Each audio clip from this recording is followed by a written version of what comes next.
a todos y todas.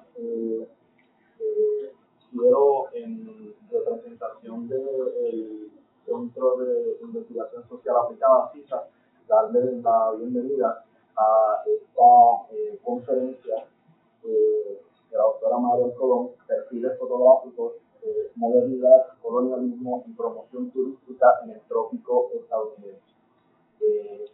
Esta actividad es asociada también por el programa de estudios culturales y humanísticos del Departamento de Humanidades y la Mellon Foundation. Quiero reconocer la presencia del director del Departamento de Humanidades. Me dejo la palabra para un saludo. Muchas gracias a todos ustedes por la presencia.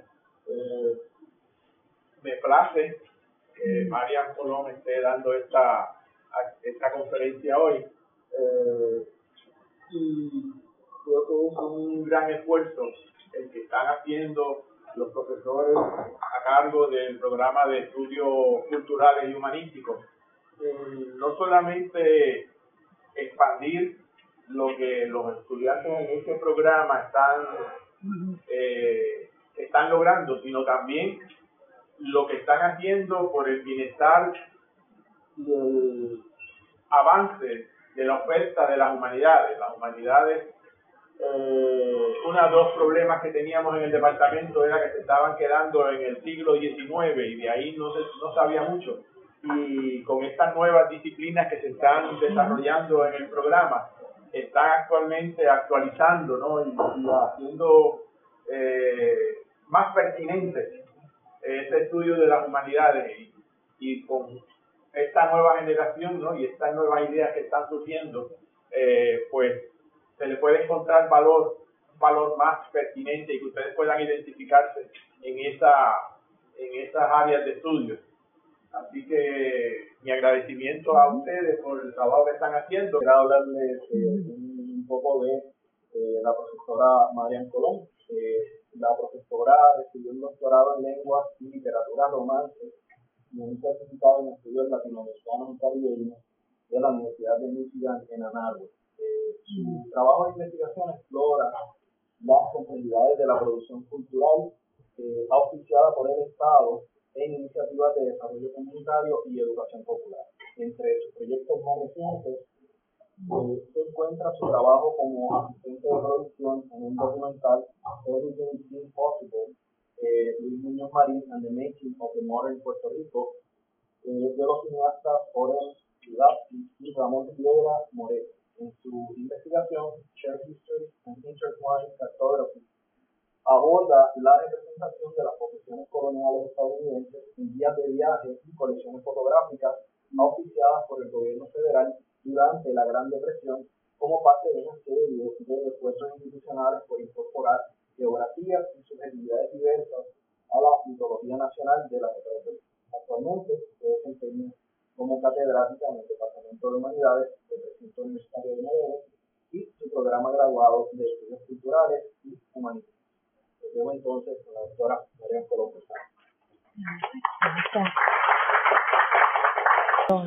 Buenos días a todos y todas. En primer lugar, quisiera agradecer a la profesora Ana Sagasti por coauspiciar esta actividad. Si los técnicos me van a saber si se escucha bien o no se escucha bien, allá atrás no se escucha. Y está la competencia del martillo, ¿no? Afuera. Si se pueden acercar, bueno, y antes de comenzar también quería mencionarles que hay, a mis estudiantes y a los asistentes, hay una lista de asistencia que está circulando por ahí y decía que agradecía al Departamento de Ciencias Sociales y al Centro de Investigación Social Aplicada la oportunidad de presentar las conclusiones preliminares de un trabajo de investigación mucho más extenso que he emprendido, ¿verdad? En los últimos años, y se trata, ¿verdad?, del análisis comparativo de la representación de los territorios norteamericanos a la luz, ¿verdad?, de el turismo. y no solo del turismo de masa, sino más bien de la promoción turística auspiciada por el Estado en la primera mitad del siglo XX. Así que agradezco la oportunidad de poder compartir algunas de esas conclusiones preliminares en la mañana de hoy con ustedes.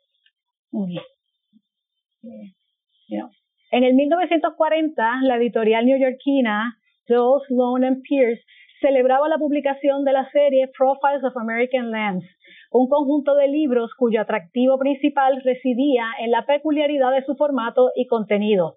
La sobrecubierta de los 4 volúmenes que conformaban la serie dedicada a las posesiones coloniales estadounidenses hacía hincapié en el valor de unas publicaciones cuidadosamente diseñadas que se destacaban por la integración exitosa de material fotográfico y contenido informativo para la promoción del turismo interno. Ideadas como contraparte de las más tradicionales guías de viajes auspiciadas por el gobierno federal, el formato híbrido aquí, que daba vida a las guías fotográficas, generaba un nuevo dispositivo cultural para la articulación y el manejo de la diferencia en un contexto matizado por la expansión imperial, la modernidad y las nuevas prácticas de consumo generadas por la industria turística. La yuxtaposición de imágenes visuales y textuales, característica de la guía fotográfica, movilizaba simbólicamente a un viajero metropolitano a través de las diversas geografías del imperio en anticipación de una experiencia auténtica hecha concreta por la materialidad misma del artefacto libro y de aquellos elementos que quería representar en virtud de su realismo fotográfico. A medio camino entre formatos más familiares como el del libro ilustrado y la guía de viaje, las guías fotográficas dirigían la mirada de un observador lector a través de aquellos espacios liminales que ahora formaban parte de la nación. Estudiar estos complejos dispositivos equivale a estudiar la progresiva incorporación de las posesiones coloniales en el cuerpo de la sociedad estadounidense. Esto último a través del lente que proporciona la actividad turística auspiciada por el Estado. Estos artefactos no solo reconfiguraron discursos coloniales y prácticas de representación puestas en circulación desde la conquista, sino que también ejemplificaron el uso de nuevas tecnologías de reproducción para manifestar, potenciar la mirada imperial y establecer todo un andamiaje para el manejo eficiente de poblaciones. Dirigidas a una audiencia metropolitana que desde la comodidad de su hogar satisfacía su curiosidad por el estilo de vida de poblaciones y localidades remotas, los perfiles fotográficos, así como las guías turísticas y otras narrativas de viaje financiadas por el gobierno federal, constituyen ejercicios complejos de legibilidad que articulan de manera coherente una serie de esfuerzos institucionales destinados a incorporar la experiencia colonial a un imaginario nacional que se concibe en términos espaciales y que excede los límites del territorio continental para incluir el Ártico, el Pacífico y el Trópico. La lectura atenta de estas publicaciones abre una ventana para explorar, número 1, las maneras específicas en las que las fronteras del imperio fueron consumidas. Número 2, las historias compartidas y las cartografías entrelazadas de las posesiones coloniales estadounidenses. Y número 3, la proyección de una subjetividad metropolitana que se forja en contacto con el otro. El análisis de este corpus visual y textual, que por motivos de tiempo circunscribo en la mañana de hoy a las llamadas zonas tórridas, servirá como punto de partida para abordar las siguientes interrogantes: cómo la vida en los territorios fue narrada, representada y en última instancia transformada en objeto de consumo para una audiencia metropolitana. ¿Qué mecanismos se utilizaron para traducir la diferencia racial, cultural, lingüística y geográfica de las colonias a un imaginario metropolitano? ¿Cómo se forjan nuevas formas de ciudadanía a partir de la movilidad real o imaginada que alentó la industria turística y sus modernos aparatos de promoción? La transformación de los Estados Unidos en un imperio ultramarino con posesiones en el Ártico, el Trópico y el Pacífico durante el siglo XIX hizo necesario presentar y explicar los territorios recién adquiridos a una audiencia metropolitana poco familiarizada con la diferencia colonial. Geografías distantes como Alaska, Hawái, Puerto Rico y las Islas Vírgenes fueron redefinidas como nuevas fronteras del poder imperial y utilizadas, según Aponte Parés, como, cito, symbolic locations for idealized landscapes and aspirations of the Western imagination. Fin de cita. La representación de territorios extranjeros como nuevas fronteras de un imperio en expansión se hizo a través de mecanismos identificables como, por ejemplo, libros, revistas, periódicos, películas y programas de televisión saturados de imágenes contradictorias que presentaban unos territorios en pleno proceso de modernización, pero que habían logrado retener elementos pintorescos y que, a pesar de su carácter liminal, constituían destinos seguros para el viajero metropolitano. Adoptada simultáneamente por el Estado y por el capital privado para propósitos administrativos y comerciales, la fotografía se convirtió en parte integrante del imaginario visual que construyó al otro y, en el proceso, una noción distinta del ser. La extensa literatura que traza su origen destaca su conexión con la revolución industrial, así como con el desarrollo y expansión del Estado moderno y sus aparatos de conocimiento captura. La imagen fotográfica se convirtió en una valiosa herramienta para documentar el mundo material que yacía más allá de las fronteras europeas. Como Martin Parr y Jerry Barr han sugerido, the camera helped create... Voy un poquito para atrás, ahí estamos. The camera helped create a body of knowledge that both facilitated and justified the colonial enterprise, not as an act of material exploitation, although it certainly was that, but as a civilizing exercise. The occupier garnered knowledge about the occupied, and the object of such knowledge was thus inherently vulnerable, subject to scrutiny and control, subject to authority. Knowledge was power, for in a sense, a thing existed only if it was known. Fin de cita. Las fotografías sobre la alteridad colonial construyeron un archivo visual que sirvió para apoyar los distintos reclamos del poder imperial.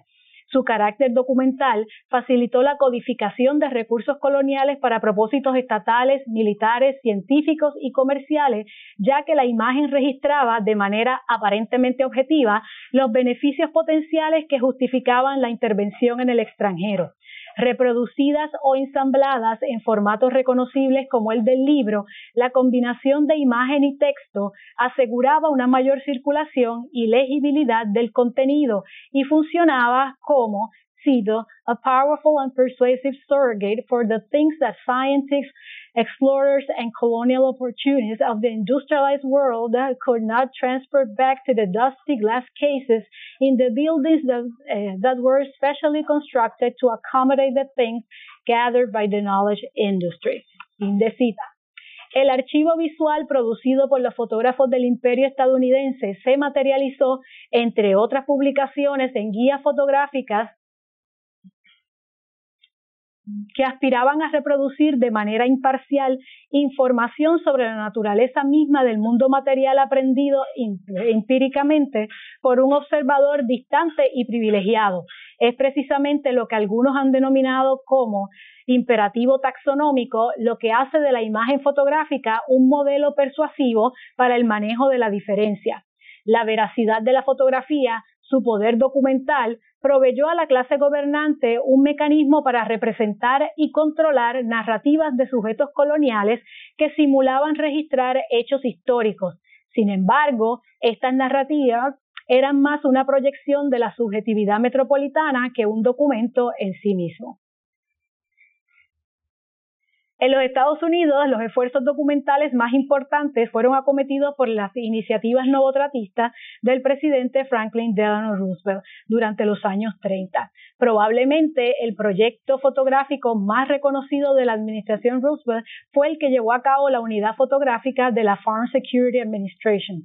Los fotógrafos de esta agencia capturaron cientos de imágenes para documentar los proyectos de rehabilitación rural en la metrópolis y en los territorios ultramarinos. Imágenes que fueron incorporadas en múltiples publicaciones gubernamentales que intentaban promover el turismo doméstico durante el periodo de entreguerras. La incorporación de estas fotografías a las ficciones del imperio recreaba metáforas familiares del encuentro colonial con las poblaciones nativas.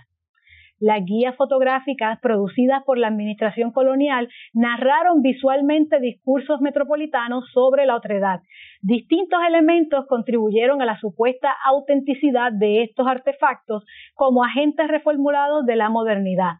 Su autoridad residía no solo en la supuesta exactitud de la imagen, sino más bien en su estatus como una publicación sancionada por el Estado y realizada por expertos, elementos que daban credibilidad a los materiales impresos y en la larga trayectoria del libro como transmisor de conocimiento en la cultura occidental.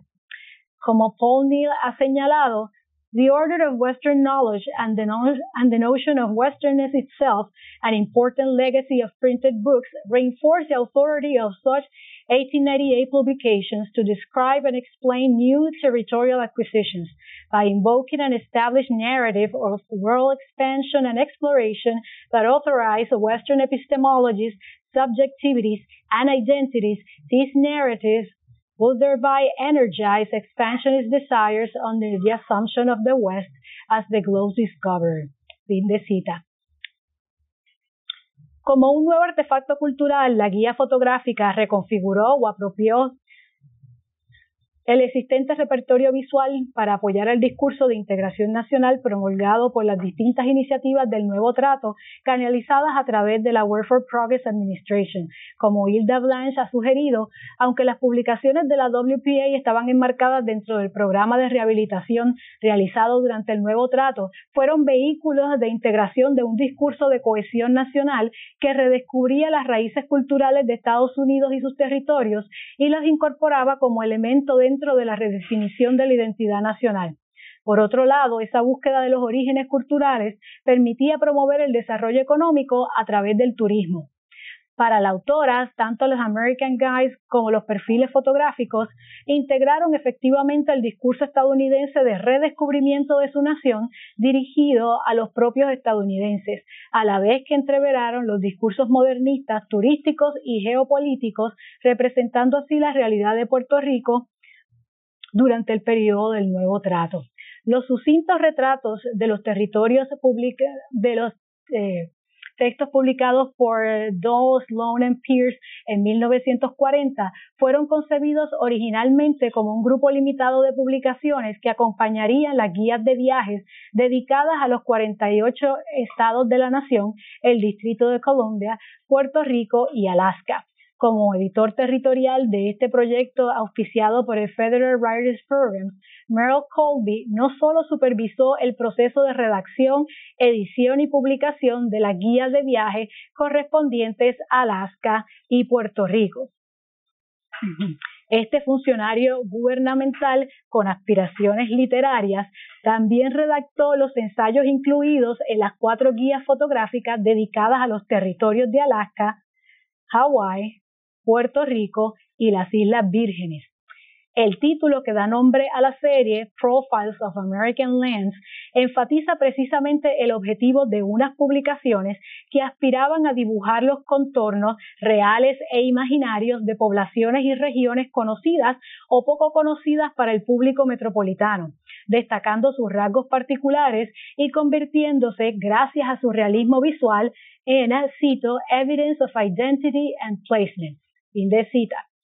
La sobrecubierta de la guía fotográfica dedicada a Puerto Rico elogiaba a Colby por haber creado un nuevo formato editorial que integraba de manera concisa y en un mismo volumen la información práctica típica de las guías de viaje y el atractivo visual del álbum fotográfico disponible a la venta por el módico precio de $1. El atractivo de estas publicaciones residía simultáneamente en la brevedad, portabilidad y accesibilidad de unos textos que promediaban las 60 páginas de extensión e incluían cerca de 90 fotografías en blanco y negro distribuidas en 5 secciones distintas: Things to See, Things to Do, History, Natural Wealth, and Reconstruction. La sobrecubierta de la guía dedicada a Hawái reforzaba la novedad del formato. Cito, "This is a new departure in picture books. But it is far more than that. Checked throughout by experts, it is the ideal, inexpensive traveler's companion." Fin de cita. El conocimiento experto o transmitido en un formato que retaba los modos convencionales de la literatura de viajes para beneficio del turista doméstico se convertía en una conveniente brújula para el consumo público de la nación imaginada. Este formato se reproducía con pocas variaciones en el resto de los volúmenes que conformaban la serie. Para este esfuerzo independiente de promoción turística, Colby, quien tenía aspiraciones literarias, y lo que están viendo en pantalla son algunas de las novelas que publicó luego de cesar de trabajar para el gobierno federal. Para este esfuerzo semi-independiente de promoción turística, Colby recibió el apoyo del Federal Writers Project y de las distintas administraciones coloniales. El perfil fotográfico de Puerto Rico echó mano del extenso archivo visual de la Puerto Rico Reconstruction Administration, un archivo que documentaba los esfuerzos de rehabilitación rural impulsados por el gobierno federal en la isla y que servía para realzar la veracidad de su contraparte textual. La mayoría de las 87 fotografías que integraban el volumen fueron captadas por W. Lincoln Hyten, un fotógrafo del U.S. Information Service, cuyas imágenes fueron utilizadas en múltiples proyectos del Federal Writers Project, incluyendo los Profiles of American Lands. Además de la Puerto Rico Reconstruction Administration, otras agencias contribuyeron imágenes para la elaboración del perfil insular. Tal es el caso de Puerto Rican News Bureau, la División de Territorios Insulares, el American Geographical Survey, el Instituto de Turismo de Puerto Rico, el Departamento de Agricultura Federal y el U.S. Army Signals Corps.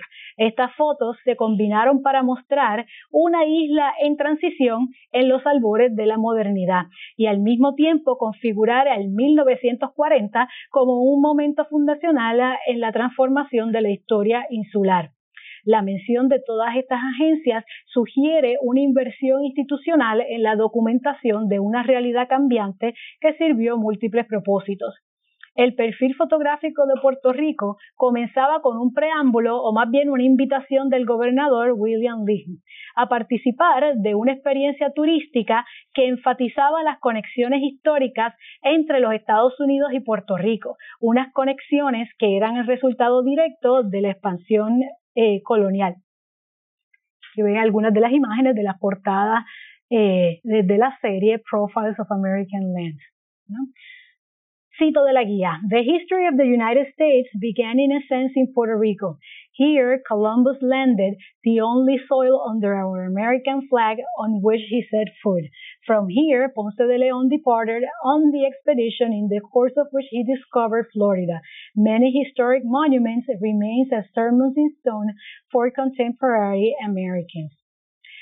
La referencia al pasado colonial español abría la puerta a la nostalgia y al mismo tiempo introducía una forma de distanciamiento que contribuía a realzar un presente marcado por el progreso material promovido por el capital norteamericano y sus procesos racionales de planificación.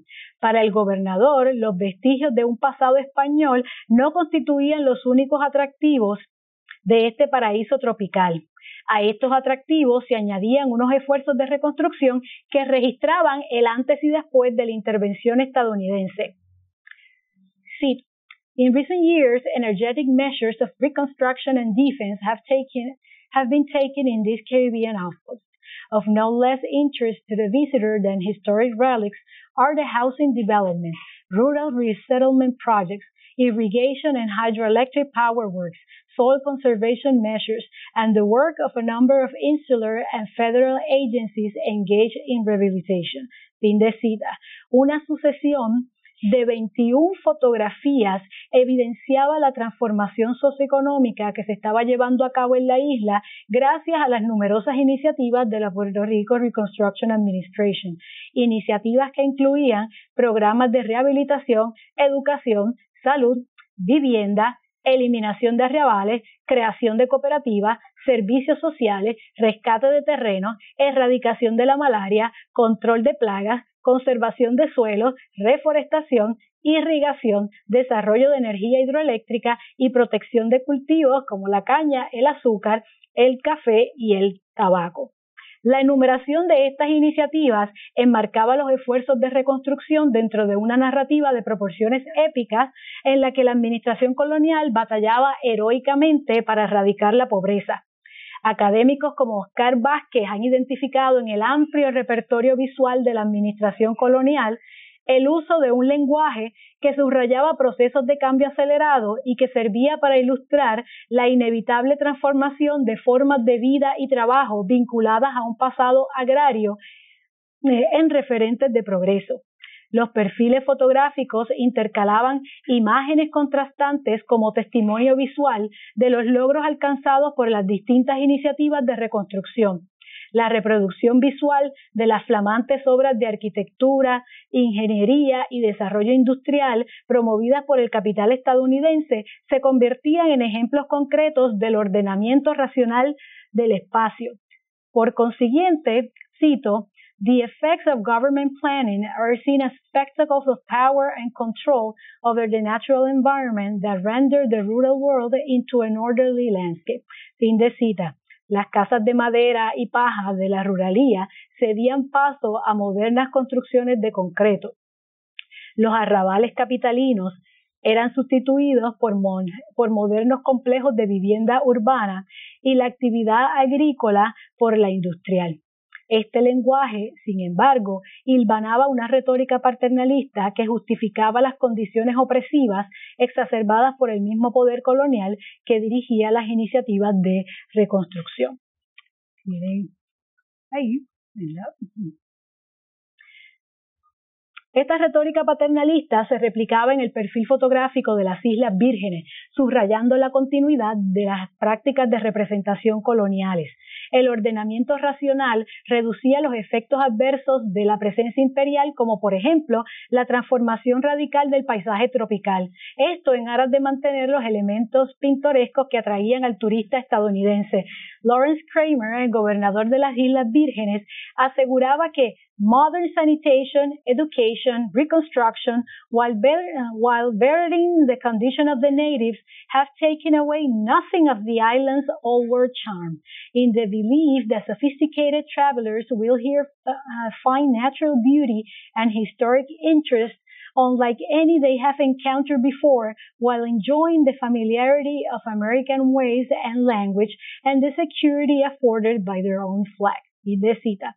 Los preámbulos de ambos gobernadores arrojaban una luz positiva sobre la administración colonial y las ventajas de unos destinos turísticos que le garantizaban al viajero un desplazamiento seguro a través de las fronteras imperiales custodiadas por un poderoso aparato militar y numerosas actividades de entretenimiento. En un intento por disipar las reservas que pudieran albergar los potenciales viajeros, el perfil fotográfico de las Islas Vírgenes hacía notar la existencia de eficientes medios de comunicación y transportación, la disponibilidad de puertos y embarcaderos para yates y cruceros, el acceso a playas privadas, la ausencia de riesgos para la salud en virtud del acceso a instalaciones médico-hospitalarias y la escasa probabilidad de desastres naturales que pudieran arruinar la estadía. Las fronteras tropicales se percibían simultáneamente como, cito, foreign in culture and expression, but American in its law and destiny. Fin de cita. Como ha notado Faye Caron, el énfasis en las ventajas generadas por la administración colonial exhortaba a los turistas a enfocarse en los privilegios del imperialismo estadounidense y no en las discontinuidades socioeconómicas provocadas por el poder imperial. La retórica del contraste permeaba unas publicaciones que presentaban las posesiones caribeñas como territorios culturalmente auténticos pero accesibles al viajero metropolitano. La autenticidad cultural de estos destinos estribaba en una mezcla atractiva entre la tradición europea y el impulso progresista de la administración estadounidense. La promoción turística convertía la coexistencia de antigüedad y modernidad en un elemento constitutivo del trópico estadounidense. Puerto Rico era una tierra de contraste donde, cito, 16th century fortress walls overlook modern golf courses. Ancient churches in which Spaniards worshipped centuries ago are jostled by modern office buildings. Fin de cita. La coexistencia de antigüedad y modernidad también era evidente en Charlotte Amalie. ciudad capital de las Islas Vírgenes y localidad que, al igual que San Juan, había logrado preservar su arquitectura colonial. Heavy wall warehouses are relics of the commercial glory of the town when the New World was young. Paved streets, electric lights, and sanitation have hardly altered Charlotte-Amélie's appearance. The more modern houses preserve the characteristic West Indian planter house architecture. Fin de cita. En las vecinas Islas Vírgenes, transformaciones evidentes en el uso de la arquitectura colonial, producto de la explotación de la mano de obra insular a través de la industria azucarera, daba cuenta de la comodificación del espacio y del pasado por parte de un mercado turístico que convertía antiguas fortificaciones y plantaciones en modernas hospederías, como el caso del Bluebeard's Castle Hotel and the Canil Bay Plantation Resort in St. John. Al igual que Puerto Rico, las Islas Vírgenes habían logrado retener estilos de vida ajenos a la mirada de un observador metropolitano y por ende su autenticidad cultural. El perfil fotográfico de estos territorios subrayaba la abundancia de strange sights and tastes disponibles para el consumo metropolitano. El asno atado en una plaza de la ciudad capital, recordatorio de los rústicos métodos de transportación de la antigua administración colonial danesa, las extrañas prácticas religiosas de la diáspora africana, la variedad de frutas tropicales y el alto número de parejas consensuales exacerbaban la curiosidad del turista metropolitano. Si bien es cierto que la memoria del colonialismo europeo permitía al turista estadounidense reconectar con los mitos fundacionales de la conquista, las evocaciones de los antiguos poderes imperiales con frecuencia eludían el lado más oscuro de un legado asociado a la esclavitud y al aniquilamiento de las poblaciones indígenas. En este sentido, Source and Mice han sugerido que la propaganda turística estaba activamente envuelta en, cito, the sanitization of imperialist history and the construction of a fictive past package for consumption. Fin de cita. En el perfil tropical elaborado por Colby, los referentes del antiguo régimen español contrastaban con el ímpetu modernizador del nuevo poder imperial. Antes del 1898, cito, the people of Puerto Rico were, adelanté un poco para ahí, sigo para acá. En el perfil tropical elaborado por Colby, los referentes del antiguo régimen español contrastaban con el ímpetu modernizador del nuevo poder imperial. Antes del 1898, cito, the people of Puerto Rico were for the most part ill-nourished, poorly thought and badly informed, lacking roads and bridges and other means of communication. Fin de cita. La particular caracterización que del gobierno español aflora en las guías fotográficas ilustra cómo la identidad anglosajona se formaba en contrapunto con las imágenes de España. Como sugiere María de Guzmán, las representaciones estadounidenses de España en circulación desde finales del siglo XIX fueron centrales para el desarrollo de la identidad nacional estadounidense como poder imperial angloamericano. La metrópoli estadounidense utilizó a España como punto de partida para definir una otredad que realzaba su imagen civilizadora y la capacitaba para gobernar las antiguas posesiones europeas. En este contexto, el gobierno de los Estados Unidos asumía la histórica misión de rescatar al pueblo puertorriqueño mediante iniciativas de reconstrucción de una depresión económica que se había prolongado durante más de 400 años de administración retrógrada. Fin de cita. Aquí. Energetically, the Americans in Puerto Rico built roads. In 1898, there were only 170 miles of highway in all the island. To these have been added 1,300 miles of modern smooth surface roads. Railroads, wharves, and bridges were built, electric light plants set up, telegraph and telephone lines strung. Free public education was instituted, libraries and schools built, church and state separated, laws codified, social legislation placed on the statute books, including laws protecting workers, giving women the right to vote, and guaranteeing civil liberty. Fin de cita. Los esfuerzos de reconstrucción crearon una respuesta dual hacia la administración colonial que se manifestaba en sentimientos de gratitud hacia un poder imperial que canalizaba su benevolencia a través de fondos federales que facilitaban la transformación socioeconómica de los territorios. Lo anterior hacía difícil cuestionar la asociación con la metrópolis. Este sentido de gratitud permanecería intacto por mucho tiempo, como evidencia el discurso que ofreció el gobernador de las Islas Vírgenes, Ralph Payawonsky, en ocasión de la celebración de Transfer Day, es decir, la celebración relacionada con el cambio de soberanía de Dinamarca a Estados Unidos en el 1917. Pues con motivo de la celebración de Transfer Day, el 18 de enero de 1967, cito, "We had no cruise ship, no expanding tourist trade, few of the busy and prosperous shops now operating within our islands, no modern airports, no saltwater conversion plants, no heavy industry, no public housing, no matching funds, no federal assistance programs, no universal suffrage. I was a young boy when the islands changed hands, and I have grown up here with the opportunity of seeing progress on the march. It is to the everlasting credit of the Congress of the United States and the executive branch that over the course of the years increasing measures of self-government have been afforded to the people of the Virgin Islands." Fin de cita. Para Gordon Lewis, el discurso del administrador insular era un ejemplo de las maneras en que el imaginario colonial se reproducía a sí mismo a nivel social y en su propio mensaje.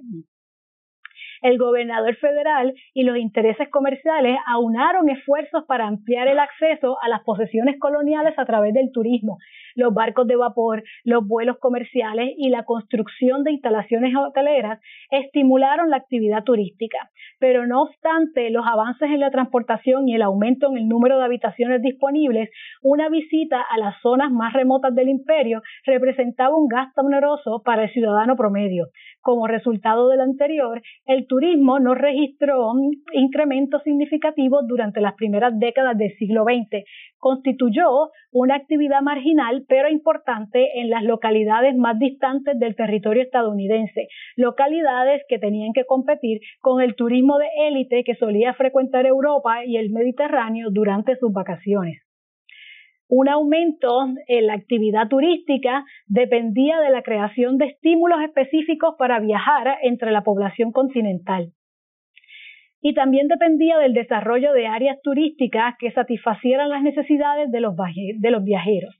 Como sugiere Nash, los nuevos destinos turísticos debían ofrecer un balance entre lo familiar y lo exótico que respondiera a los sueños y expectativas metropolitanas.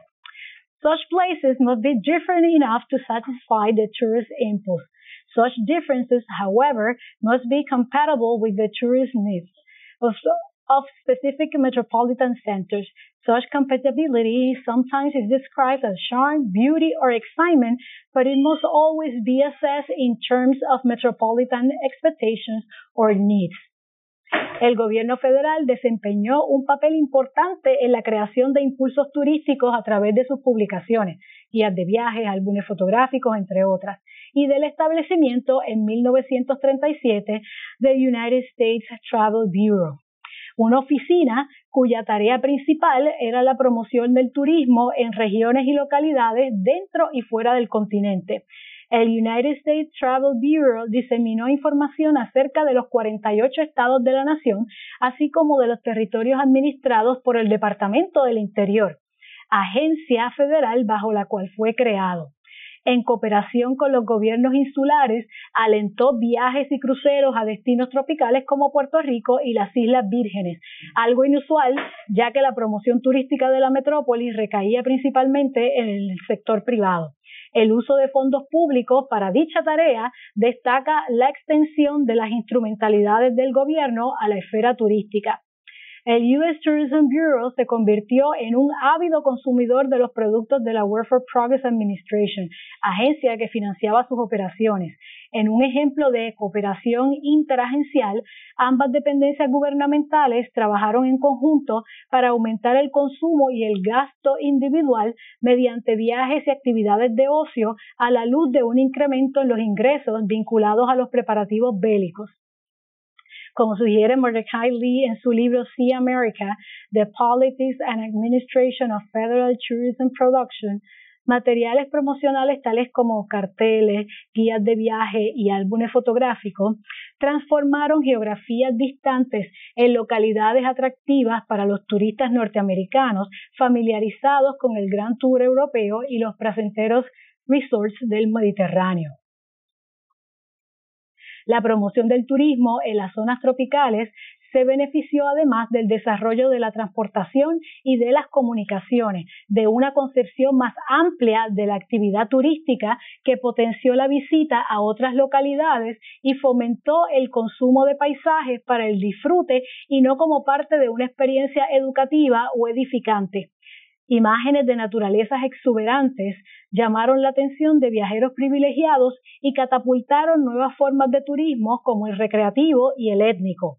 Nelson Gabrun describe el turismo recreativo como, cito, the use of nature for her specified attributes of sun, tanning, wind, sailing, snow, skiing, surf, fishing, and sky gliding. Fin de cita. Y el turismo étnico lo define, ¿verdad?, como the approach to nature through her people. Fin de cita. La promoción turística en el Caribe se benefició también de procesos de diferenciación cultural que separaban a las posesiones estadounidenses de territorios percibidos como altamente inestables. The fact that being U.S. possessions, the Virgin Islands like Puerto Rico offer at once the unique charm of a different culture and the safety of life under the American flag, an advantage nurtured by the quaint belief of many Americans that the rest of the Caribbean is a wild anarchy of social strife and political instability. De cita. Poco a poco, el Caribe se transformó en un Mediterráneo americano, donde la élite metropolitana podía ensayar en sus propios territorios ideas acerca del trópico y de lo exótico. Luego de la Segunda Guerra Mundial, los balnearios caribeños se convirtieron en alternativas de invierno que competían con las rivieras europeas, donde las clases privilegiadas solían vacacionar. De acuerdo con Ricardo Funes, esta transformación fue posible gracias a los nuevos avances en la transportación y a una reducción percibida en los riesgos asociados a la travesía, entre ellos el riesgo de contraer alguna enfermedad.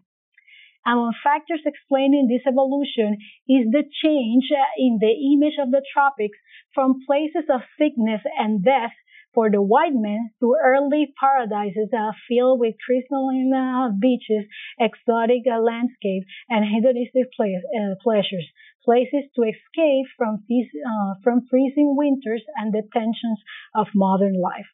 Fin de cita. Si bien es cierto que los perfiles fotográficos facilitaron imágenes contradictorias tanto de la administración colonial como de los territorios, estos formatos híbridos contribuyeron a la promoción del turismo doméstico en un momento en que los viajeros estadounidenses se abstenían de visitar localidades extranjeras debido a los preparativos de guerra y a las restricciones puestas en vigor por el gobierno federal. Ante esta situación, el turista metropolitano podía optar por visitar destinos caribeños que estaban bajo la jurisdicción de los Estados Unidos y a los que se podía acceder libremente sin la necesidad de un pasaporte, para experimentar la diversión tropical a través de distintas actividades de ocio como la natación, la navegación, la pesca profunda y de orilla, el buceo y el golf, entre otros. El turismo doméstico se convirtió en un acto patriótico que propiciaba el encuentro con ciudadanos americanos que habitaban en las fronteras del imperio. Estos textos ayudaron a construir lo que Margaret Schaffer llama una ciudadanía móvil. Esta ciudadanía móvil servía para conectar la experiencia de sujetos metropolitanos e insulares a un imaginario nacional. La promoción turística en los albores de la Segunda Guerra Mundial no solo adquirió visos de patriotismo, se reformuló para enfatizar la cooperación hemisférica y promover relaciones más cercanas con países latinoamericanos, uno de los objetivos principales de la política del buen vecino.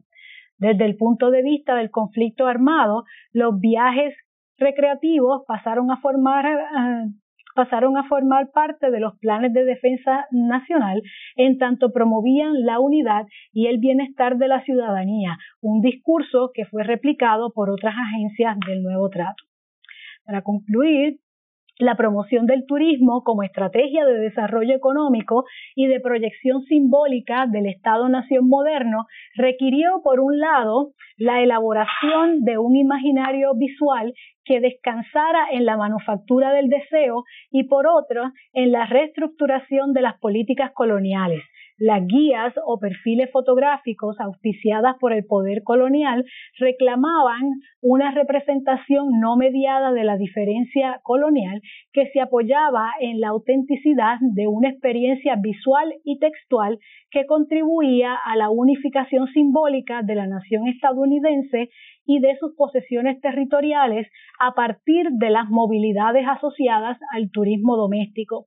Estos discursos de integración nacional reconfiguraron un imaginario tropical para el consumo externo y facilitaron imágenes contrastantes de una administración colonial que minimizaba los efectos de sus intervenciones con el propósito de resaltar la autenticidad cultural de unos destinos culturales coloniales, debo decir, para rescatar y resaltar la autenticidad cultural de unos destinos coloniales rescatados para el progreso, es decir, rescatados para la actividad civilizadora del poder imperial y para el disfrute de unas audiencias metropolitanas que reproducían la mirada imperial en la búsqueda de experiencias exóticas.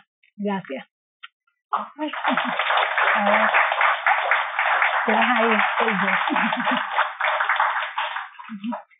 Gracias, doctora. Ahora me gustaría abrir para preguntas, comentarios. Yo tengo varias cosas. Primero, tenía en mente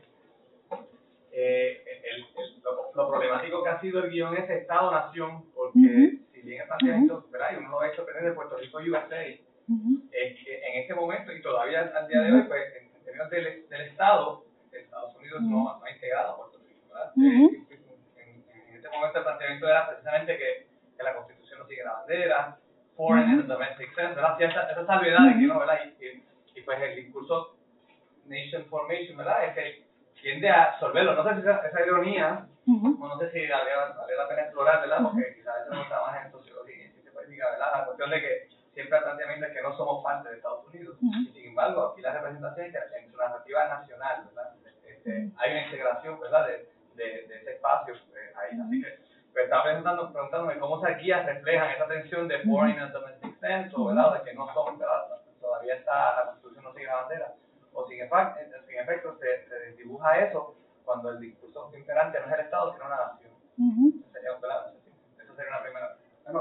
Estamos en un periodo muy particular de la historia estadounidense, un periodo, ¿verdad?, de depresión socioeconómica, donde empiezan a surgir nuevos discursos de integración para movilizar a la ciudadanía y también hacerlas partícipes de proyectos de reconstrucción nacional. Y no solamente estamos hablando de poblaciones fuera de los Estados Unidos, porque en este momento pues se nos olvida que no solamente era Puerto Rico, tenemos Alaska, que tampoco era un territorio que había sido aceptado dentro de la Unión. Tenemos también el archipiélago hawaiano y tenemos también a las Islas Vírgenes. Así que cómo nosotros podemos dar cuenta, ¿verdad?, de una heterogeneidad tan grande que también se replicaba en el caso interno de los Estados Unidos con las poblaciones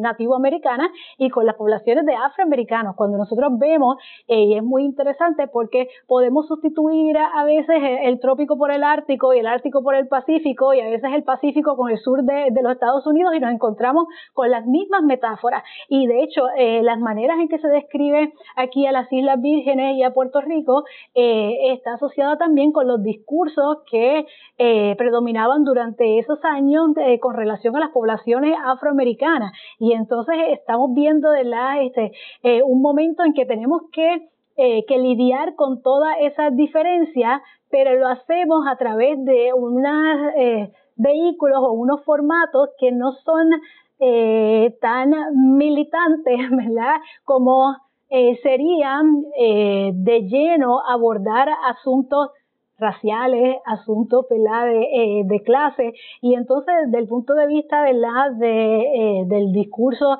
turístico, que es un discurso, ¿verdad?, que trata de presentarse como no mediado, ¿no? La movilidad dentro de la nación. Y de hecho parte de las campañas del Nuevo Trato se trataba precisamente de que los Estados Unidos también estaban en un proceso de formación nacional, no era, ¿verdad?, la identidad nacional norteamericana un dado, ¿no? Y parte de estas campañas como See America First era parte de que la gente de la costa este de los Estados Unidos saliera de la costa este y viera lo que estaba ocurriendo en el sur de los Estados Unidos, que podía ser una experiencia completamente distinta, ¿verdad? Y del sur de los Estados Unidos también al oeste, y esto se complicaba más cuando hablamos de poblaciones no continuas que ¿verdad?, exceden o desbordan, ¿verdad?, ese espacio geográfico. Pero una de las cosas que me interesa es que hay un entendimiento de la nación que es más espacial, ¿verdad?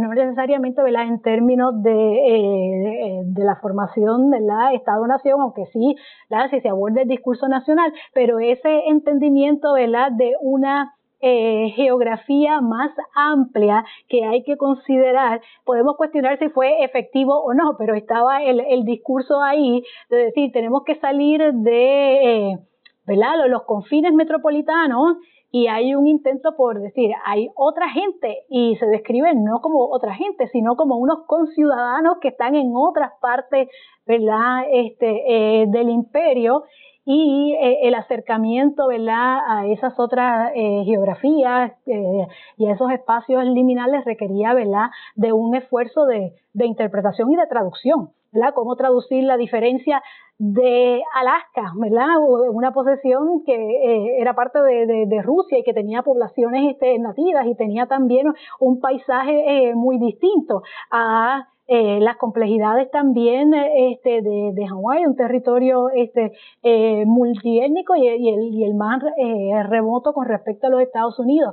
Así que el asunto, ¿verdad?, no solamente es racial, pero hay componentes, ¿verdad?, geográficos, hay componentes, ¿verdad?, lingüísticos que abonan, ¿verdad?, a esa diversidad. Y entonces, ¿cómo integrarlo? Pues claro, se hace también mediante unas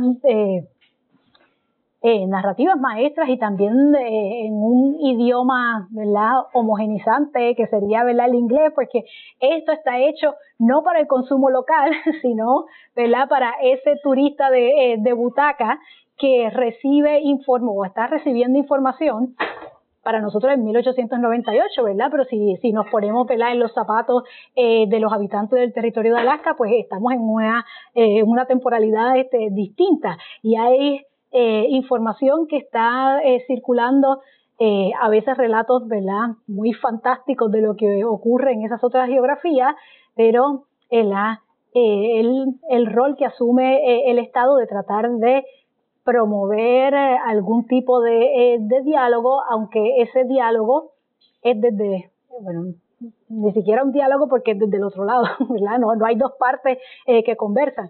El texto todos están escritos en inglés, ¿verdad? No es para el consumo local, están hechos por una sola persona, que era el editor territorial. Así que esta persona tenía el expertise para hablar de Alaska, hablar de Puerto Rico, para hablar de las Islas Vírgenes, y es como, ¿verdad?, lo más eficiente como burócrata, ¿no? La posibilidad de integrar todo esto y las Islas Vírgenes. Así que, pues no sé si contesté la pregunta. Bueno, sí. ¿Usted cree que hay alguna manera de cambiar ese discurso y seguir entonces con la industria? ¿Cómo se presentaría el discurso o se eliminaría? Pues todavía en los territorios latinoamericanos y caribeños ahí se piensa el turismo como esta especie de panacea, ¿no?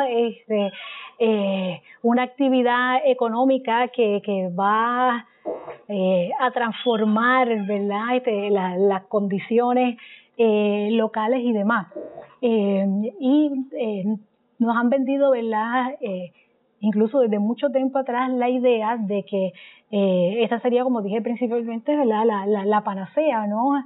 Y nosotros lo experimentamos en Puerto Rico, pues no solo con las distintas modalidades del turismo que se han apartado, ¿verdad? De las grandes cadenas hoteleras y la posibilidad, ¿verdad? De los alquileres a largo, mediano y corto plazo, donde participa un mayor número de personas, pero sí, hay que notar, ¿verdad?, que la actividad turística ha estado asociada, ¿verdad?, a los intereses del imperio, ¿verdad? No es una actividad transparente, no es una actividad inocente, y ha implicado esa actividad turística la comodificación, ¿verdad?, del paisaje, de los recursos locales para el consumo, ¿verdad?, imperial, en nuestro caso, ¿verdad?, de los Estados Unidos. ¿Cómo cambiar eso? Pues habría que ese diálogo que está ausente en la construcción de estas narrativas y de estos imaginarios,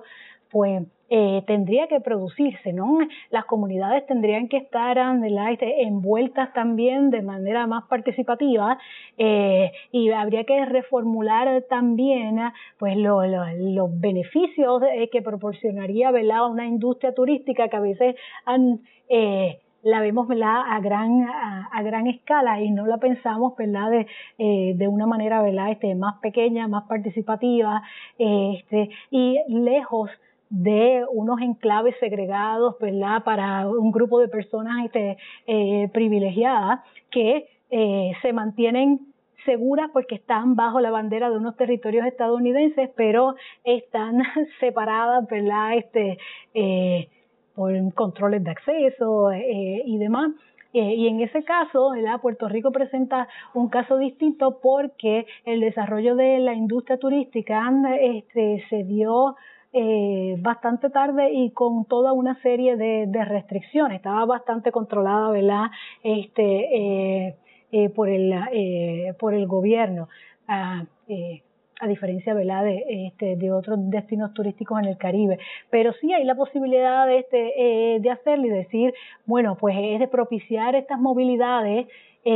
¿Para qué? ¿Qué paisajes son los que, ¿verdad?, deberíamos consumir? La actividad turística se debería dar solamente en esas áreas tradicionales asociadas, ¿verdad?, con una historia colonial, ¿verdad? ¿Qué tal de nuevas modalidades de turismo, ¿verdad?, de bajo impacto, ecológicos que no aportan, ¿verdad?, grandes ingresos, o los ingresos, ¿verdad?, multimillonarios del capital extranjero?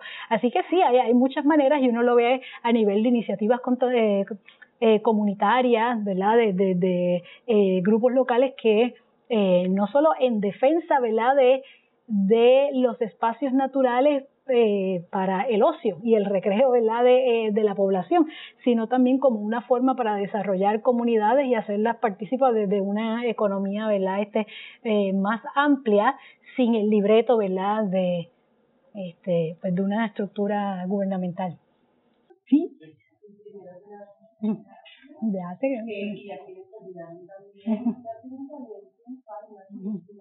Ajá. Gente que ha mirado otros destinos, ¿verdad?, que no relacionados al turismo. De este periodo de la creación de Estados Unidos, Puerto Rico, han comentado o observado previstos de principalmente en la que se han dado los centros, ¿verdad? Que parte de la manera de construir a Puerto Rico algo como un destino o como una localización deseable, relacionable para Estados Unidos, pues centrar la retórica del lanzamiento, ¿no? Haciendo parecer más blanquitos de lo que eran. Entonces me preguntaba, mirando el registro de los nódulos de la promoción turística, se daba esa misma dinámica de una necesidad de representar este destino como un destino más blanco de lo que realmente era. Pues si uno bueno, si pensamos, ¿verdad?, en estos 4 territorios, pues sí hay como unas gradaciones, ¿verdad? En el caso de Hawái, pues se percibían más blancos, ¿verdad? Que la mayoría. En el caso de las Islas Vírgenes, se percibía, ¿verdad?, con un gran componente afrodescendiente. En el caso de de Alaska, no era la cuestión de la afrodescendencia, sino más bien de las poblaciones nativas y otros discursos que estaban asociados también con grupos de personas retrógradas, atrasadas, primitivas y demás que había que modernizar. Incluso la crítica, ¿verdad?, del poder imperial ruso también como en sintonía, ¿verdad?, con el Imperio Español, como también fuerzas que no sirvieron para adelantar los objetivos de la misión civilizadora. Y en el caso de Puerto Rico, depende de los documentos, ¿verdad?, que uno mire, pues no hay un énfasis evidente a nivel textual, pero si uno detiene la mirada en las imágenes, pues está ahí, ¿no? Y algo que sucede, ¿verdad?, en la mayoría de estas publicaciones es que si uno mira proporcionalmente la cantidad de personas que aparecen, es que son muy pocas, es como si el paisaje estuviera, ¿verdad?, deshabitado. Este es el resultado de una mirada, ¿verdad?, ordenadora estadounidense del espacio, ¿no? Y esa mirada, ¿verdad?, ordenadora se enfoca, ¿verdad?, en la naturaleza, se enfoca en las estructuras, se enfoca como en, podría decir, ¿verdad?, en los beneficios constatables de esa intervención. Y muchas veces los sujetos coloniales aparecen como telón de fondo o empleados llevando a cabo los trabajos de reconstrucción dirigidos por esa racionalidad técnica, ¿verdad?, norteamericana. Pero sí hay maneras de verlo en este caso, ¿verdad?, que es compacto, por la cantidad de páginas, ¿verdad?, que tienen estos perfiles fotográficos, y uno se puede pensar, ¿verdad?, en por qué, ¿verdad?, llamarle pues perfil, sí, una descripción breve y sucinta, pero al mismo tiempo, ¿verdad?, la idea, ¿verdad?, de controlar, y uno piensa, ¿no?, en la cuestión de supervisión policíaca y demás, pero sí diría que en otros textos que he visto de este periodo y que están relacionados con la promoción turística, pues aparecen, ¿verdad?, esta población mixta que presenta pues una imagen de que es así, mixta, pero no necesariamente predomina este otro, ¿verdad?, elemento. Bueno, muchísimas gracias.